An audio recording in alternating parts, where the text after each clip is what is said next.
Hi, I'm Richard Friedman, and welcome to my video cartoon for December 23rd, 2025. Here we have, this was an interview that President Trump is watching the news here, because Susie Wiles was interviewed by Whipple, and the article was published in Vanity Fair, and it was heard well, and the media picked up on it. Everybody was watching to the news of what was said here, what she said in that interview, and there was no video of that of it. So President Trump is watching the news of it here, and he sees her picture and what was said here. Okay, and here, that's basically it. So this is the backdrop for the cartoon. Here is President Trump, and he's watching the excerpt where Susie is talking specifically to Whipple, conveying that, and it's written here, the excerpt, that basically about Maduro and what President Trump's objectives are. He has basically two objectives here: is drugs and change of regime, removing Nicolas Maduro from power there in Venezuela. And it seems like those two are basically equivalent in motivation. It sounds that way. It may not be, but they still talk about the drugs and protecting, and less so about regime change. But you know, this is what it appears from Susie's interview here, and here it is, and I'm going to read it to you. And first of all, it goes like this. Okay, here goes Susie. I tried to capture her as best as I could, her expression and her likeness here, capturing her eyes and her earrings and her things, that the way her seriousness in her expression, and I did the best I could. And there's Susie. Let's have a good look at her here. I worked hard to capture her eyes, like I said. And here it goes, okay? And here she goes. Here goes Susie Wiles, White House Chief of Staff for President Trump. The president has an alcoholic's personality despite being known as a teetotaler. Teetotaler doesn't mean tea, doesn't kind of tea, it means total abstinence from alcohol. That's a teetotaler is a total abstinence from alcohol, and onward she goes. He governs with a view. There's nothing he can't do. So she's acknowledging that that he views that way with his view. So if he views it that way, then there's obviously no point in her arguing with him about something that shouldn't be done, because it's his view that he can do anything. There's nothing he can't do. So what's the point in arguing with the man? That's what she's kind of bringing out, that point here. If he thinks he can do anything he wants or anything he can do, what's the point in arguing? Because there's no logical argument against somebody who believes he can do anything he wants. How do you argue about it? You can't argue. So she's basically going along for the ride on this. Maybe a few statements from her rest of the interview that I read. Okay, I didn't put that in, but that's basically what's happening here. She's going along for the ride. He governs with a view. There's nothing he can't do. As I said, with respect to Venezuela, it's not just stopping drug trafficking. Another goal is to seek regime change and oust Maduro. So President Trump has said, he said that back, I think it was back in the 70s when they nationalized the oil industry there, that they took some of Exxon Mobil's oil that didn't belong to them, and they just took it over there, like we saw with what happened in Cuba when they took over the hotels, and this was just another, the same. This was a different regime, the Castro regime, but this is the fashion that happened here, that President Trump is basically saying here, that they took our oil. We want it back now. President Trump is saying we want it back, and he wants a lot of interest on that because he's going off all these oil tankers, So that's basically interest on the oil that they took. So the oil tankers again, but President Trump did come out and say that he he is trying to strangle their income because that's oil is Maduro's number one source of income, what he sells in oil, and Venezuela has a real large deposits of that of oil, real large, and they perhaps the world's ranking in the top worlds the reservoir of oil. So President Trump is saying basically that that income that Maduro gets has to be stopped, and once that's stopped and we're sinking his boats, then he's got no choice. He's got no income, and that's it. So that's the objective. I think President Trump is trying to convey here in stopping his income, and the oil tankers are sanctioned. So again, that's his thing. The boats that they're shooting they're killing these people who there's no concrete evidence of who they are or what they're doing there without no trial and everything. But President Trump, again, going back, he feels that this is the right thing to do for security of the United States. And when he sees that something is secure for the United States, that's the way it has to be. And this goes back to, again, he can do what he wants to do. So basically, there it is here. And then and he wants to a goal is to seek regime change, announce Maduro. He wants to keep blowing up boats until Maduro cries, "Uncle!" You know, Uncle. So there you go. Like uncle in Spanish, I think is Tío, Tío. That's what he wants Maduro to do, Tío, Uncle, okay? And people way smarter than me says he will, because they know President Trump will do what he wants to do.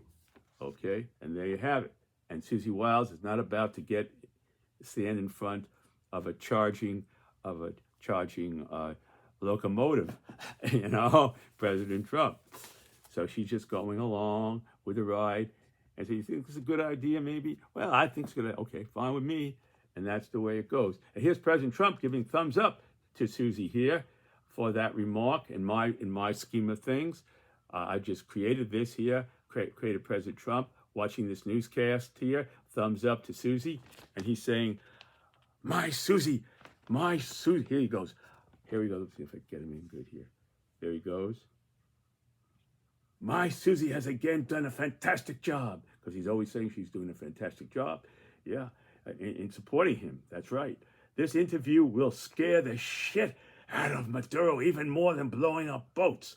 I might be able to make a NATO deal with Putin to exile Maduro to that very cold place, like minus 40 degrees for a high, minus 40 degrees for a high, called Siberia. That's in Russia. The coldest place in Russia is Siberia. Very cold there. Minus 40 degrees is a high. That's pretty cold.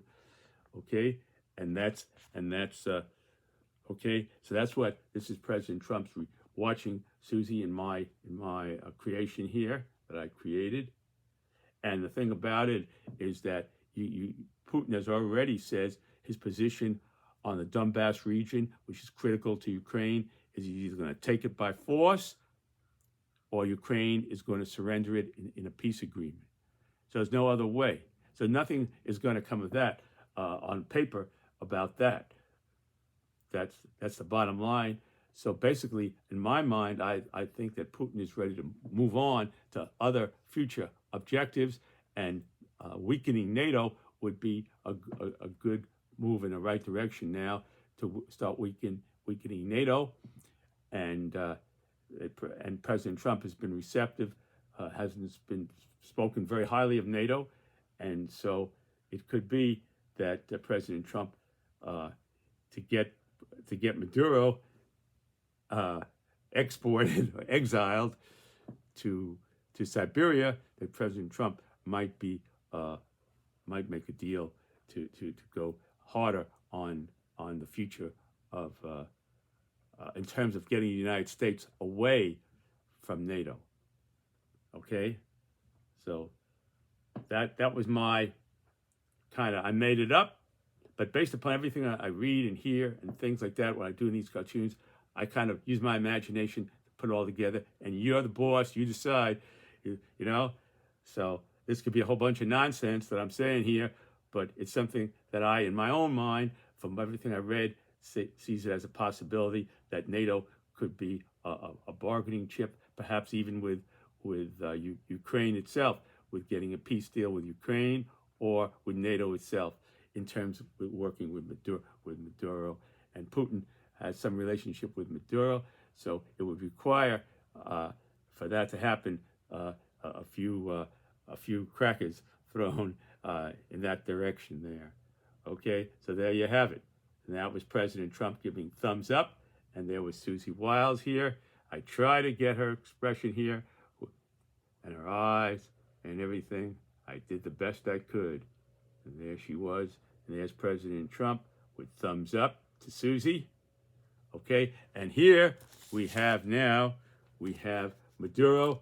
Again, this is President Trump's imagining this in again, a creation of my own self, creating a thought. Where's Maduro going to go when we get rid of when he's ousted and he can't take no more? I'm cutting off his money from the oil by taking the tankers.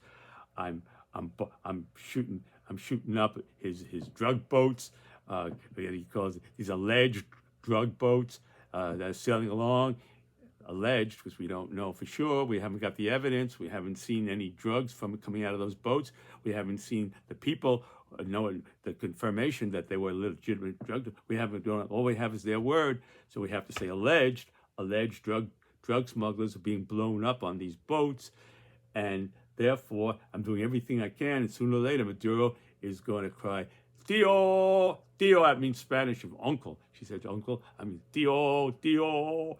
And that's going to be it. And we got to find a place for Maduro to go that he doesn't, and that could be Siberia. And that's Trump thinking in my scheme of thought. He thinks Siberia's a good place. Negative 40 degrees is a high. That's nice and cool there.